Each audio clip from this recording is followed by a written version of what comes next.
തിരുവോസ്തിയിൽ ഈശോയുടെ തിരുമുഖം ദർശിച്ച വിളക്കന്നൂർ ദിവ്യകാരുണ്യ അത്ഭുതത്തിന്റെ ആദ്യ സാക്ഷി ഫാദർ തോമസ് പതിക്കൽ അന്തരിച്ചു.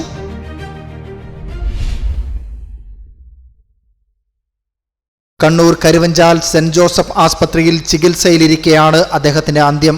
വിളക്കന്നൂർ ക്രിസ്തുരാജ ദേവാലയത്തിൽ വികാരിയായിരിക്കെ 2013 നവംബർ 15 കത്തോലിക്ക സഭയും വിശ്വാസികളും ഏറെ പ്രാധാന്യത്തോടെ കാണുന്ന വിളക്കന്നൂർ അത്ഭുതമുണ്ടാകുന്നത്. അന്ന് ഫാദർ തോമസ് പതിക്കൽ വിശുദ്ധ കുർബാന അർപ്പിച്ചുകൊണ്ടിരിക്കുമ്പോൾ ഉയർത്തിയ തിരുവോസ്തിയിൽ ഈശോയുടെ തിരുമുഖച്ഛായ തെളിഞ്ഞു വരികയായിരുന്നു. തുടർന്ന് തിരുവോസ്തി അദ്ദേഹം മുറിക്കാതെ മാറ്റിവെക്കുകയും ആരാധനയ്ക്കായി വിശ്വാസികൾക്ക് മുൻപിൽ പ്രതിഷ്ഠിക്കുകയും ചെയ്തിരുന്നു.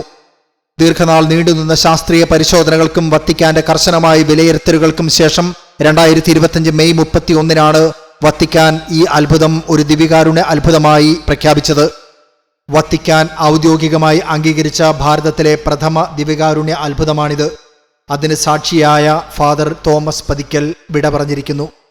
വാർദ്ധക്യ സഹജമായ അസുഖങ്ങളെ തുടർന്ന് അച്ഛൻ കുറെ കാലമായി വൈദ്യസഹായത്തിലായിരുന്നു.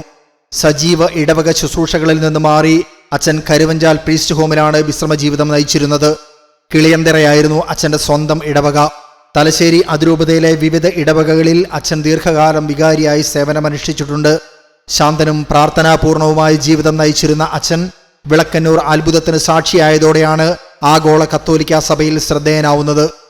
തൻ്റെ കൈകളിലിരുന്ന തിരുവോസ്തിയിൽ ഈശോയുടെ മുഖം തെളിഞ്ഞ ആ അപൂർവ നിമിഷത്തെക്കുറിച്ച് പിന്നീട് കണ്ണീരോടെയാണ് അച്ഛൻ സംസാരിച്ചിട്ടുള്ളത്. ദൈവം തന്ന അവിശ്വസനീയമായ അനുഗ്രഹമാണിത്. അവിടുത്തെ കരുണ ലോകമെമ്പാടും പ്രഖ്യാപിക്കാനാണ് ഈ അടയാളം എന്ന് അദ്ദേഹം പലപ്പോഴും വികാരധീനനായി പങ്കുവച്ചിരുന്നു.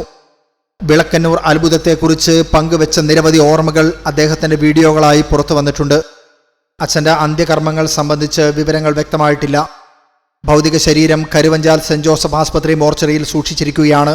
വിശ്വാസികൾക്ക് അന്തിമോപചാരം അർപ്പിക്കാനുള്ള സൗകര്യവും സംസ്കാര ചടങ്ങുകളുടെ കൃത്യമായ വിവരങ്ങളും അതിരൂപത ഉടൻ പ്രഖ്യാപിക്കും.